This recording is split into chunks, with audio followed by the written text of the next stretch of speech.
beri nama pedang ini Naga Puspa. Selamatkan dia. Jangan sampai jatuh ke tangan pendekar berwatak jahat.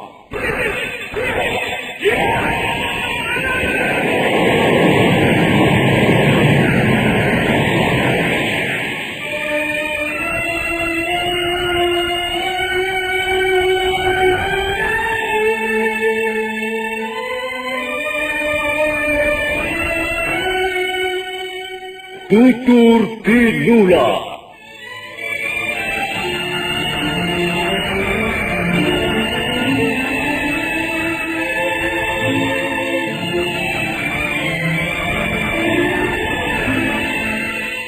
Sebuah sandiwara radio serial, produksi Sanggar Cerita dan Teater Sanggar Prativi.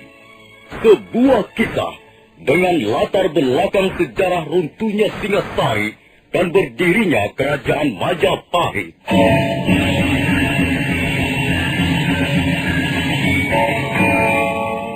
Sandiwara ini didukung oleh pemain-pemain radio yang sudah ternama.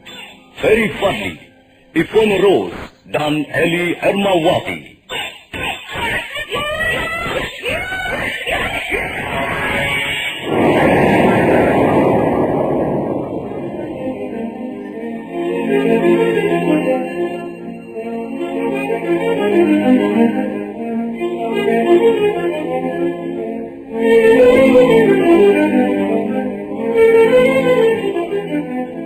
Cerita ini ditulis dan diolah oleh S. Tigat, hiasan musik dan sutradara J.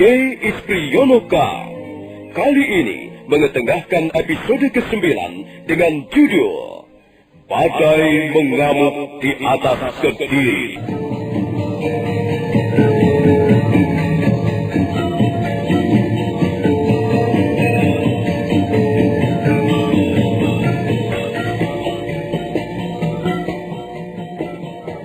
Dalam seri ke-259 ini didukung oleh para pemain Benny Indrahadi sebagai Sipi, Edi Johan sebagai Ike Mese, Heri Stiono sebagai Dias Sangrama Wijaya, Rudi Setiawan sebagai Yungpo, Masono sebagai Wira Raja, Nusri Nurdin sebagai Lembu Sora, Rusli sebagai Rangga Lawe, dan Asdi Suhastra pembawa cerita. Selamat menikmati.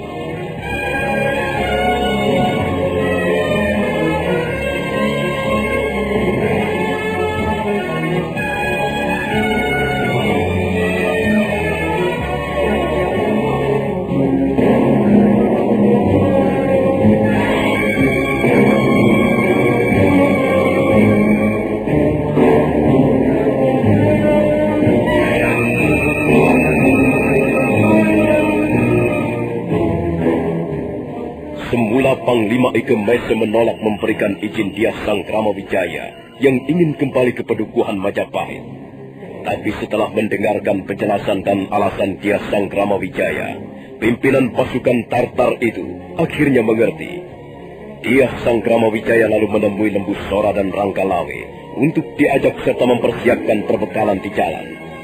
Menjelang sore hari, Dias Sangrama Wijaya berikut prajurit-prajurit Majapahit segera berangkat meninggalkan Istana Kediri.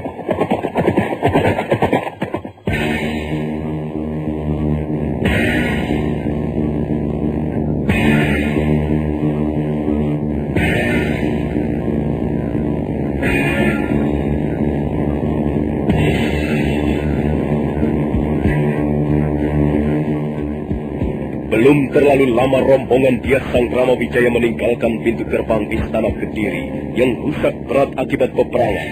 Nampak Panglima Sipi berkuda menuju Balai Paseban Agung. Setelah melompat dari punggung kudanya, Panglima Sipi buru-buru menemui Panglima Ike Mese. Panglima Ike Mese? Iya. Saya melihat Tuan Sangrama Wijaya beserta pasukan Majapahit meninggalkan Istana Kediri. Mengapa mereka pergi begitu saja, Panglima Ike Mese? Apakah mereka sudah memperoleh izin dari Panglima? Sudah, Panglima Sipi. Saya sudah memberi izin mereka. Mereka bermaksud kembali ke Majapahit. Mengapa kau izinkan? Bukankah hal itu bisa berbahaya sekali? Bahaya? Bahaya apa Panglima Sipi? Tuan Sanggrama Wijaya hanya bermaksud menengok kedudukan Majapahit. Iya, tapi mereka bisa berbalik menyerang kepada kita, Panglima Ike Mese. Kita jangan terlalu percaya kepada Tuan Sanggrama Wijaya. Bagaimana kalau misalnya mereka tiba-tiba mengumpulkan rakyat Majapahit dan rakyat dari desa-desa lain, kemudian bersama-sama menyerbu prajurit-prajurit kita di Istana Kediri ini? Saya sama sekali tidak pernah berpikir sejauh itu, Panglima Sipi. Saya cukup percaya pada kemauan baik Tuan Sanggrama Wijaya. Dia minta izin untuk kembali ke Majapahit guna mempersiapkan surat pernyataan menyerah. Di samping itu, dia juga akan memberikan kenang-kenangan kepada kita selama di tanah Jawa. Dia bermaksud mempersembahkan 2 orang putri Majapahit untuk kaisar kita, Kaisar Kubilai Khan. Dan lagi, saya memberikan batas waktu tidak lebih dari 30 hari.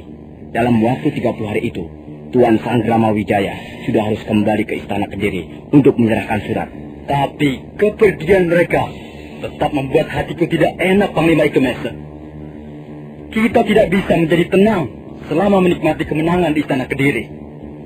Seharusnya Panglima Ike Mese jangan mengizinkan mereka untuk pergi begitu saja. Sudahlah, Panglima Sipi. Kalau Panglima tidak merasa tenang, baiklah, kita kirim beberapa orang prajurit Tartar untuk mengawasi mereka. Nah, begitu lebih baik, Panglima Ike Mese. Dengan diawasi prajurit-prajurit Tartar, saya kira mereka tidak bisa terlalu bebas melakukan sesuatu apapun juga. Kalau begitu, biarlah urusan ini kita serahkan saja kepada perwira Yungpo. Kita mempunyai tugas-tugas lain yang lebih penting, Panglima Sipi. Kita harus menghitung dan memilih harta kekayaan Istana Kediri untuk kita bawa kepada Kaisar Kubilai Khan sebagai oleh-oleh dari tanah Jawa. Kaisar pasti akan gembira dan bangga sekali mendengar kemenangan kita ini, Panglima Sipi. Panglima Ike Mese. Iya. Apakah cukup banyak harta yang akan kita bawa ke negeri Mongolia? Iya. Barangkali kita membutuhkan sebuah kapal khusus untuk mengangkut barang-barang itu. Ada berpuluh-puluh macam rakamnya. Guci-guci dari Kuningan, tembaga yang berlapis emas, jumlahnya cukup banyak. Juga perhiasan-perhiasan dari berlian dan permata-permata yang cukup mahal harganya.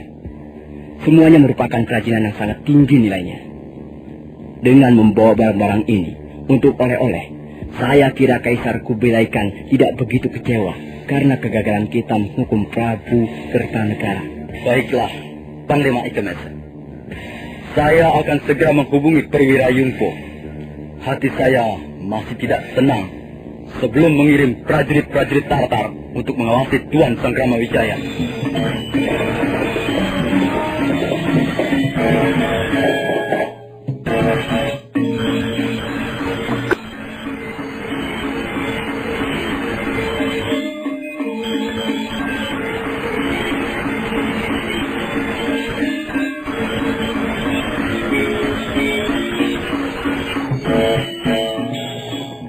Sementara itu, Diah Sanggrama Wijaya dengan pasukan Majapahitnya telah meninggalkan kota Kediri.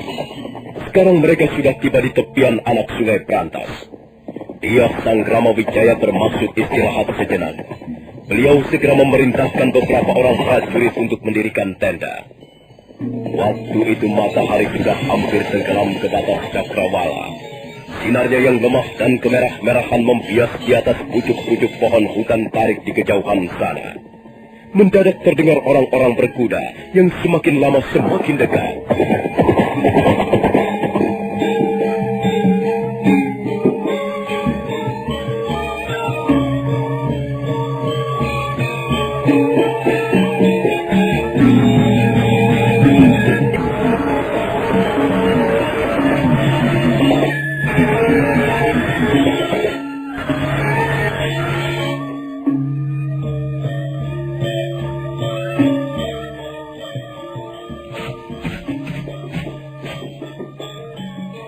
Kalau tidak salah, Tuan adalah perwira Yungpo.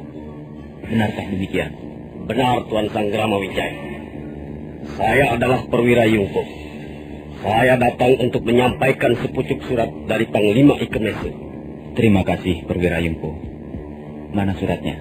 Perwira Yungpo merogoh lipatan pakaiannya, kemudian mengeluarkan sepucuk surat yang diikat dengan pita berwarna merah. Dia Sang Kramawijaya segera membuka sampul surat. Tuan Sang Kramawijaya, maafkan karena saya tidak bisa mengantarkan keberangkatan Tuan menuju Pedukuhan Majapahit. Bukannya saya tidak menaruh perhatian kepada Tuan dan prajurit-prajurit Majapahit yang lain. Karena itu, saya mengirimkan perwira Yungpo berikut 14 orang prajurit Tartar untuk menyertai perjalanan Tuan selama pergi ke Pedukuhan Majapahit. Nah, terimalah mereka sebagaimana sahabat-sahabat Tuan yang lain. Ike Mese, Panglima Tartar. Baiklah, perwira Yungpo. Aku sudah membaca isi surat dari Panglima Ike Mese. Terima kasih. Tapi saat ini kami sedang istirahat. Barangkali kami akan bermalam di sini. Besok pagi baru kami akan meneruskan perjalanan ke Pedukuhan Majapahit. Terserah Tuan Sang Kramawijaya. Saya hanya mengemban tugas dari junjungan kami. Selanjutnya saya ditugaskan untuk menyertai perjalanan Tuan sampai Tuan kembali ke Istana Kediri. Baiklah. Kalau begitu silakan Tuan dan prajurit-prajurit yang lain istirahat. Silakan memilih sendiri tenda sebelah mana yang ingin Tuan pergunakan untuk istirahat malam ini. Terima kasih Tuan Sang Kramawijaya. Terima kasih atas sambutan Tuan yang hangat dan bersahabat ini.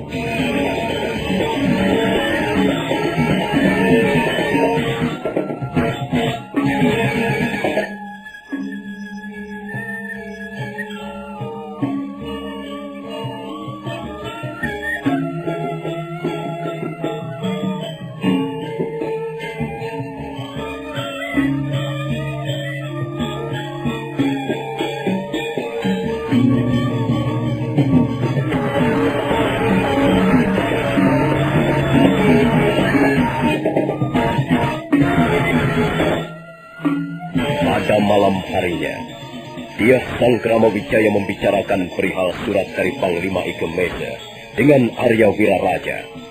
Mereka berbicara di tenda perkemahan dia Sang Kramawijaya yang terletak di tengah-tengah tenda-tenda yang lain. Jelas surat itu mengandung kecurigaan, Gusti. Rupanya Panglima Ike Mese sudah mencium gelagat yang kurang baik. Kemudian mengirimkan perwira Yungpo untuk mengawasi kita semua, Gusti. Hamba juga mendapat kesan seperti itu, Gusti. Mereka pasti mencurigai kita. Karena itu, sebaiknya kita segera bertindak, Gusti. Iya. Lalu bagaimana pendapat Tuan Wiraraja? Benar apa yang dikatakan Adi Lembusuro, Gusti. Kita memang harus segera bertindak. Perwira Yungpo berikut 14 orang prajurit Tartar harus segera dibungkam untuk selama-lamanya. Apakah hal itu tidak menyalahi aturan permainan Tuan Wiraraja? Soalnya kita sudah dipojokkan, Gusti. Mereka yang lebih dulu menyalahi aturan permainan. Mereka telah merebut kemenangan kita atas pertempuran melawan bala tentara Kediri. Bahkan sekarang mereka merampok harta kekayaan Istana Kediri untuk diri mereka sendiri, Gusti. Benar, Gusti Sang Kramawijaya. Hamba juga tidak rela melihat Gusti dipandang rendah oleh panglima-panglima tentara asing. Kita habisi saja mereka semua malam ini, Gusti. Hamba merasa sakit hati karena prajurit-prajurit Majapahit dianggap seperti pupuk bawang saja. Kalau begitu, baiklah. Kita memang tidak mempunyai pilihan yang lain kecuali membereskan mereka malam ini juga. Tetapi kita harus mencari akal supaya tindakan kita tidak terlalu menyolok. Maaf, Gusti. Barangkali hamba mempunyai siasat yang cukup jitu. Hamba kira Adi Lembusuro, Ronggolawe, dan Kebu Anabrang dapat membereskan mereka tanpa harus menimbulkan kecurigaan yang lebih besar, Gusti. Bagaimana siasatmu itu, Kakang Wiraraja? Coba jelaskan. Kau, Ronggolawe, dan Kebu Anabrang menyamar sebagai perampok-perampok hutan. Kalian bertiga jangan mengaku sebagai orang-orang Majapahit. Kalian datang ke tenda perkemahan ini untuk merampok. Dan yang menjadi sasaran kalian adalah tenda yang dihuni oleh prajurit-prajurit Tartar itu. Saya kira siasat ini cukup sederhana, bukan? Iya, Kakang. Saya tahu apa yang kau maksudkan. Maaf, Gusti. Iya. Hamba kira siasat itu cukup jitu untuk kita laksanakan. Kalau begitu, hal itu kuserahkan padamu, Paman Lembusura. Kalau misalnya kalian membutuhkan tenaga prajurit-prajurit Majapahit, katakan saja. Hamba rasa tidak perlu, Gusti. Untuk membereskan mereka, cukup kami bertiga saja.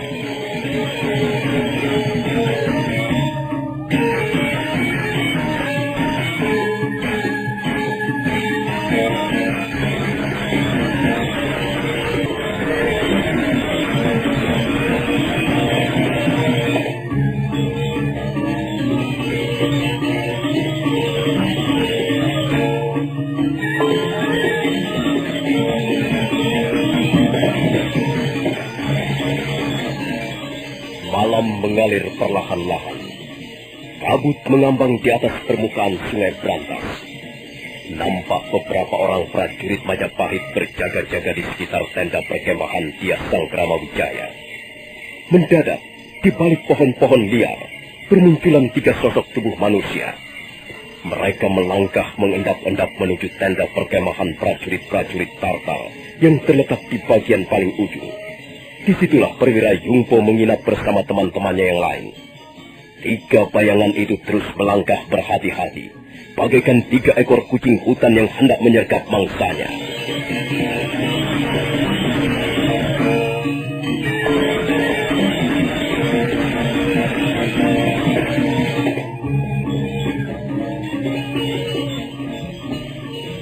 Tiga sosok bayangan itu yang tidak lain adalah Lembu Sora, Rangga Lawe dan Kebo Anabrang menghentikan langkah-langkahnya di dekat tenda perkemahan prajurit-prajurit Tartar. 2 orang prajurit Tartar segera melihat kehadiran mereka, tapi pada saat yang hampir bersamaan, Lembu Sora menyerang mereka.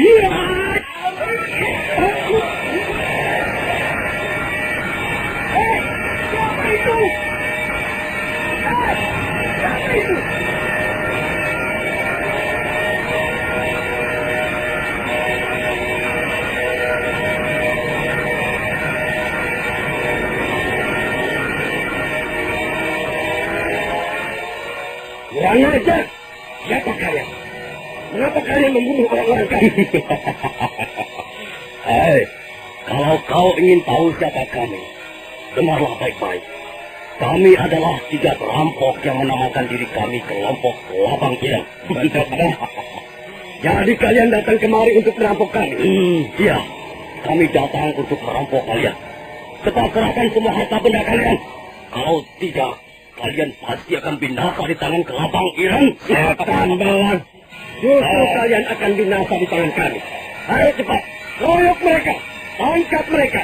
Aku ingin melihat seperti apa wajah perampok-perampok yang menamakan dirinya Kelabang Ireng.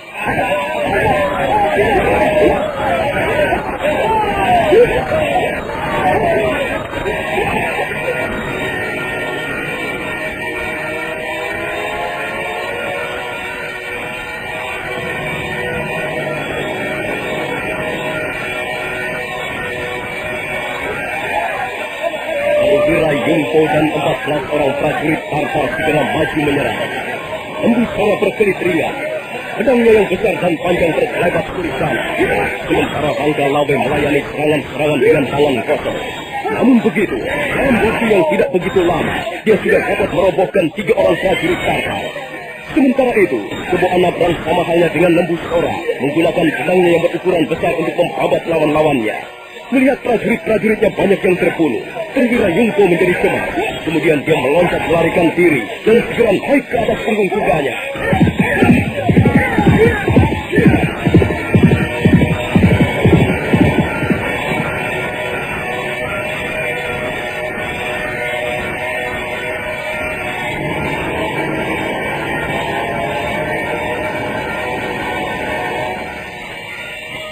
Perwira Yungpo berhasil melarikan diri, Lawe. Bagaimana yang lain-lainnya, Paman Lembu Sora? Yang lainnya semuanya sudah terbunuh. Tak ada yang tersisa. Semuanya berjumlah 14 orang. Oh begitu. Soal perwira Yungpo itu, serahkan saja padaku, Paman Lembu Sora. Biar aku yang akan membereskan. Hati-hati, Lawe. Jangan biarkan perwira muda itu bisa melarikan diri sampai ke istana Kediri. Hal ini bisa membahayakan kita semua. Baik Paman Lembu Sora. Selesai mengucapkan kata-katanya, Rangga Lawe segera melompat. Tubuhnya berkelebat ringan dan sosoknya segera lenyap di balik kegelapan malam.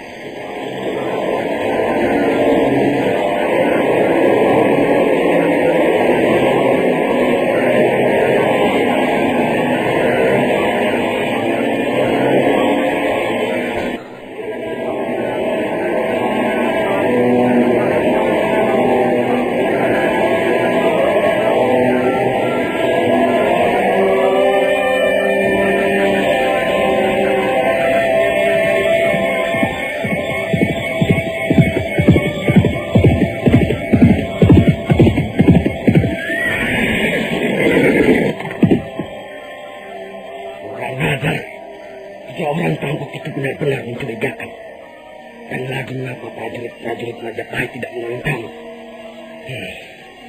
Siapa sebenarnya 3 orang perampok liar itu? Jangan-jangan mereka juga orang-orang Majapahit yang bermaksud memukul kami. Aku harus segera melaporkan hal ini pada Panglima Ikemesi. Tuan Sanggrama Wijaya itu memang patut untuk dicurigai.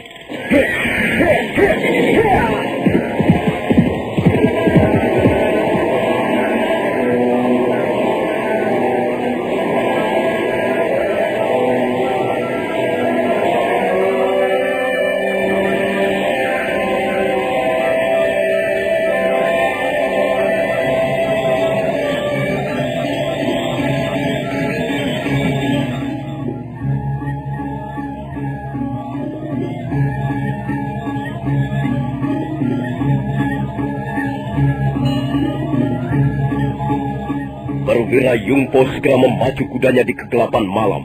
Beberapa kali dia terpaksa tersesat jalan. Dia memang belum memahami betul daerah di sekitar hutan tarik.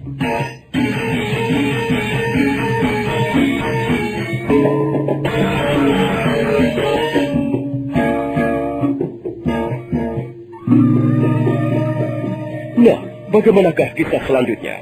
Apakah perwira Yungpo akhirnya dapat berhasil mencapai istana Kediri dengan selamat? Saudara pendengar, silakan menunggu seri berikutnya. Sampai jumpa.